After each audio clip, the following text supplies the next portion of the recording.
My 3 adult humans. I think it's good. Okay.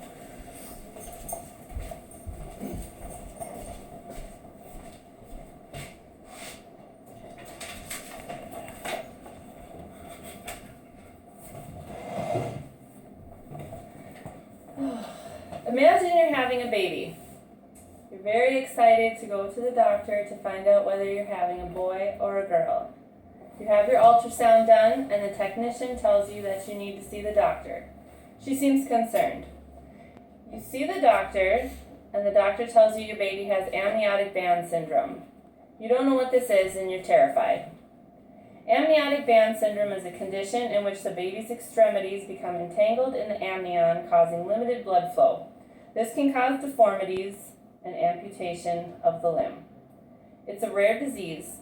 National Association of Rare Disorders in 2012 reports occurrences of 1 in 1,200 to 1 in 15,000 births. My best friend Sarah has a daughter, Isla, who was born 5 years ago with amniotic band syndrome. Isla is an inspiration, and she never ceases to amaze me by what she is capable of doing. While amniotic band syndrome is devastating for parents to come to terms with, it is not the end of the world. Today you will learn what causes amniotic band syndrome, the prognosis of those born with it, and how well my friend's daughter has adapted to living with one hand. Let me first explain what causes amniotic band syndrome. The amnion is the sac that surrounds the baby in the womb.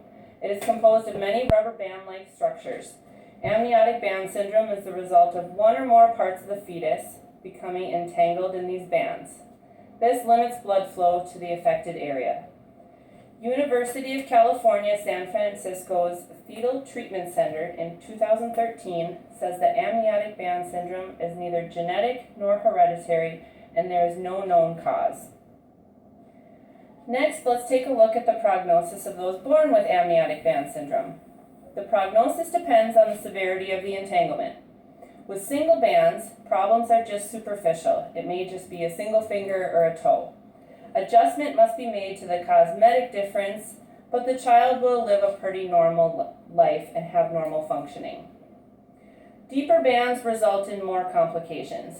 Fingers can be fused together, there can be a loss of fingers or toes, there may even be a loss of part of an arm or leg. Cleft palate is another associated problem with deeper bands of amniotic band syndrome.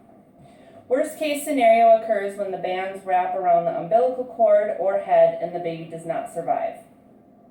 Next, I'll tell you about a very special little girl. Isla Ray Hilson was born March 18, 2011 with amniotic band syndrome. The bands constricted blood flow to her left wrist and hand, causing her to be born missing that hand. Despite missing a limb, she's learning how to conquer the world with just one hand. They tried having her fit for a prosthetic hand, but she didn't care for it and seems to do much better without it. She's just like any other little kid, and as you can see from the photos I'm about to show you, she does not let the fact that she is missing a hand stop her from doing what she wants to do.